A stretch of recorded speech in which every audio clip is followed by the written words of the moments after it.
আমাকে উনি পদ্মা নদীতে চুবানোর জন্য পরামর্শ দিয়েছেন, দুবার চুবাতে হবে, যেন আবার খেয়াল রাখবে যেন মরে না যায়। পদ্মা সেতুর অর্থ বন্ধ করলো ডক্টর ইউনূস।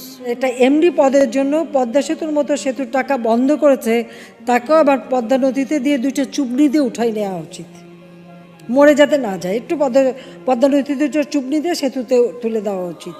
কে কাকে চুবায় এইবার কিন্তু খেলা জমে উঠেছে।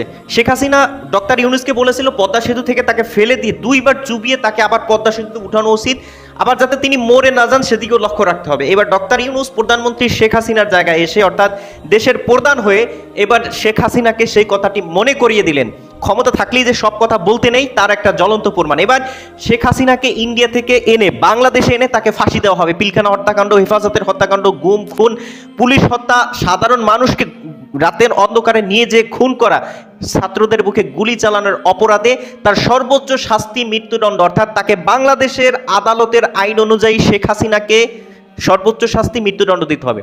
এই কথার সাথে আপনিও কি সহমত? কমেন্ট সেকশনে জানাবেন। ফাঁসি দিয়ে তাও। আর অনেকে দাবি করতেছেন ডিম থেরাপি বা তার অনেক পয়েন্টে অনেক আঘাতের কথা বলতেছেন।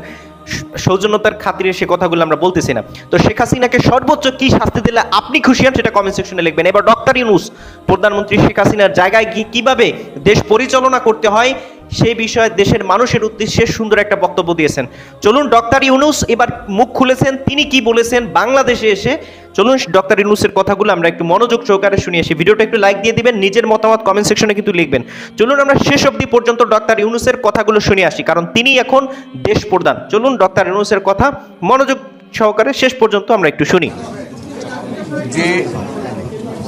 যে বিপ্লবের মাধ্যমে বাংলাদেশ আজকে নতুন বিজয় দিবস সৃষ্টি করলো, সেটাকে সামনে রেখে এবং আরো মজবুত করে আমাদেরকে সামনে এগিয়ে যেতে হবে। যারা এটা সম্ভব করেছে, যে তরুণ সমাজ, তাদের প্রতি আমি আবার সমস্ত প্রশংসা এবং কৃতজ্ঞতা জানাচ্ছি তাদের। তারা আমার পাশে আছে, এই দেশকে রক্ষা করেছে, এই দেশকে নতুনভাবে পুনর্জন্ম দিয়েছে, এবং এই পুনর্জন্মে যে বাংলাদেশ পেলাম, সে বাংলাদেশ যেন অত্যন্ত দ্রুত গতিতে এগিয়ে চলতে পারে, সেটাই হলো আমাদের শপথ। সেটা আমরা রক্ষা করতে চাই, এগিয়ে যেতে চাই। আজকে আবু সাঈদের কথা মনে পড়ছে আমাদের, যে আবু সাঈদের ছবি বাংলাদেশের প্রতিটি মানুষের মনে গেঁথে আছে।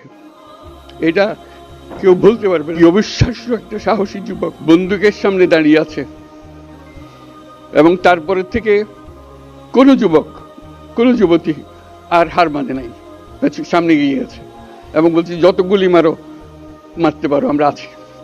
তো যার কারণে এটা সারা বাংলাদেশ জুড়ে এই আন্দোলন ছড়িয়ে গেছে, এবং যার কারণে বাংলাদেশ এই দ্বিতীয়বার স্বাধীনতা অর্জন করলো। এই স্বাধীনতাটা আমাদেরকে রক্ষা করতেই হবে। শুধু রক্ষা করা নয়, এই স্বাধীনতার সুফল প্রতিটি মানুষের ঘরে পৌঁছাতে হবে, তা না হলে এই স্বাধীনতার কোনো দাম নাই।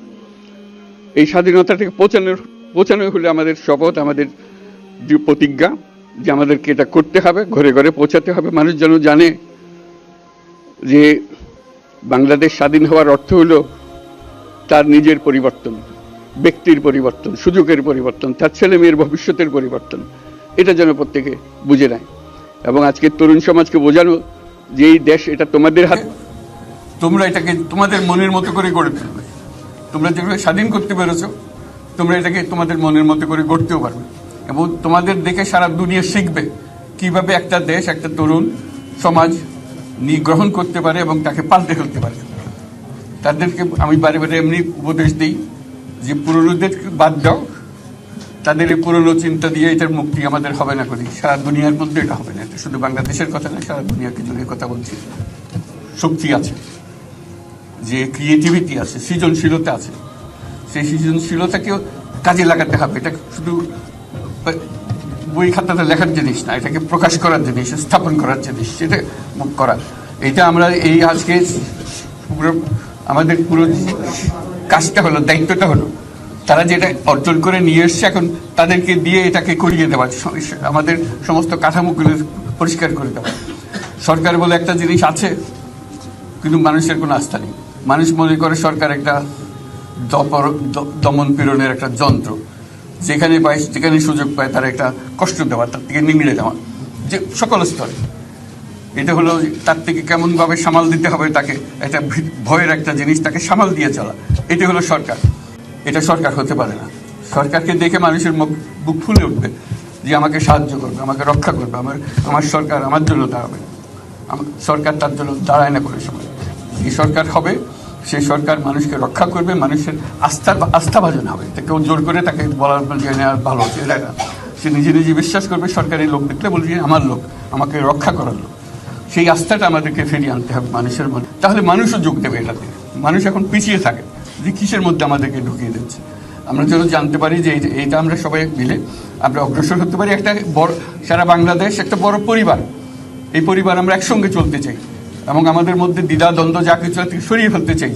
যারা বিপথে গেছে তাদেরকে পথে আনতে চাই, যাতে করে একসঙ্গে আমরা কাজ করতে পারি। এর মধ্যে আমরা শুনলাম, আসার পথে শুনে আসছি যে এখানে আইন শৃঙ্খলার ব্যাঘাত হচ্ছে, মানুষকে আক্রমণ করছে, ঘরবাড়ি জ্বালিয়ে দিচ্ছে, সম্পদ জ্বালিয়ে নষ্ট করছে, চুরি করছে, দিয়ে যাচ্ছে, অফিস আদালতে আক্রমণ করছে, সংখ্যালঘুদের উপর আক্রমণ করছে, হিন্দু, বৌদ্ধ, খ্রিস্টান, আহমদিয়া সবার উপর আক্রমণ করছে। এগুলো হলো ষড়যন্ত্রের অংশ। এগুলো আমাদের বিষয় না। আমাদের কাজ হলো এটাকে রক্ষা করা, সবাইকে রক্ষা করা। এটাকে প্রতিটি মানুষ আমাদের ভাই, আমাদের বোন, তাদেরকে রক্ষা করা এবং আমাদের একটা শৃঙ্খলা ফিরিয়ে আসা। বিশৃঙ্খলা, সহিংসতা এগুলো হলো অগ্রগতির বড় শত্রু। আমাদের যে যাত্রা শুরু হলো সেই যাত্রার শত্রু।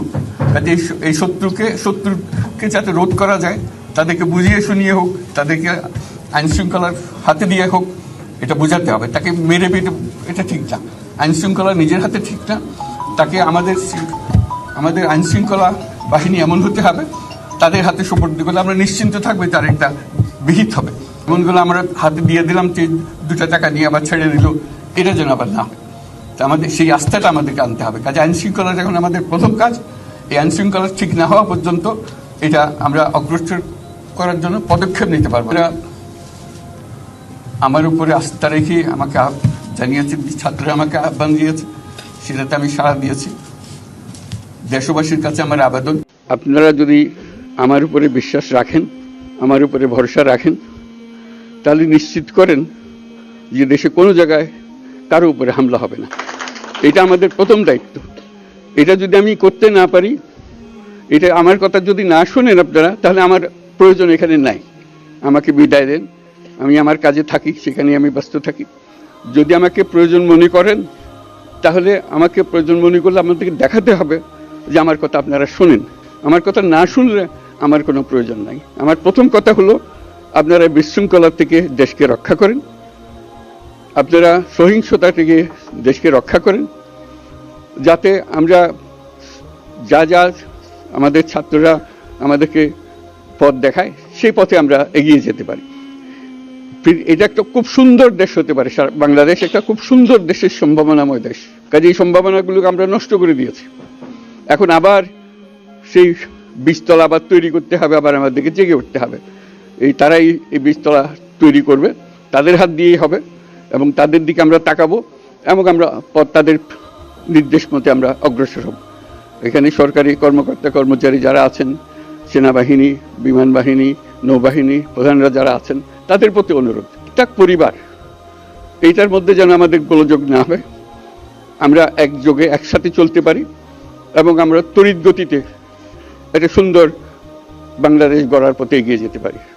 সেটাই আমার কামনা। আপনাদের সবার কাছে আবেদন, আমাদেরকে সেই সুযোগ দেন, আমরা সেই পথে আমরা যেন অগ্রসর হয়ে নিজের প্রশান্তি পাই। পৃথিবীর সবাই আগ্রহ করে তাকিয়ে আছে আমাদের দিকে।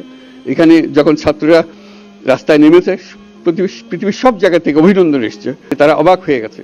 আমাদের তো গা শিউরে উঠেছে, প্রতিদিন যা হয়েছে অবিশ্বাস্য কাণ্ড। তাদেরও এটা স্পর্শ করেছে, তাদের তরুণরাও জেগে উঠছে আমাদের ছেলে মেয়েদের এই অভিজ্ঞতা থেকে, তাদের এই সংবাদ থেকে তারাও চোখ জেগে উঠেছে আমরা কি করতে পারি। কাজে আমাদের কাজ হবে এগুলো সম্পূর্ণ করা। আমরা আজকের থেকে শুরু করলাম, সেটা আশা করি আমরা দ্রুত গতিতে এগিয়ে যেতে পারবো। সবাইকে ধন্যবাদ। ডক্টর ইউনূস এখানে যে কথাগুলো বলেছেন, এই কথাগুলো প্রত্যেকটা মানুষের মানা উচিত। একটা দেশের শান্তি বজায় রাখার জন্য বা একটা শান্তি ফিরিয়ে আনার জন্য এই ডক্টর ইউনূসের কথাগুলো শোনা উচিত। বিশেষ করে ডক্টর ইউনূস তিনি নোবেল জয়ী, তিনি আমাদের দেশের গর্ব। সেই দেশের গর্বকেও যারা কদর করেনি, শেখ হাসিনার মতো মানুষ তাকে ডক্টর ইউনূসকে চুবিয়ে মারার মতো হুমকি দিয়েছে। সেই দেশে যখন ডক্টর ইউনূস আবার দেশ প্রধান হয়েছে, দেশের ছাত্র সমাজ যখন ডক্টর ইউনূসকে দেশের প্রধান মেনেছে, অর্থাৎ অভ্যন্তরীণ সরকার হিসেবে তাকে মেনে নিয়েছে, সুতরাং তিনি যতটুকু সময় পান ততটুকুই দেশকে গঠন করবেন এবং তাকে আপনারা যতক্ষণ পর্যন্ত সহায়তা না করবেন তিনিও ব্যর্থ হবেন।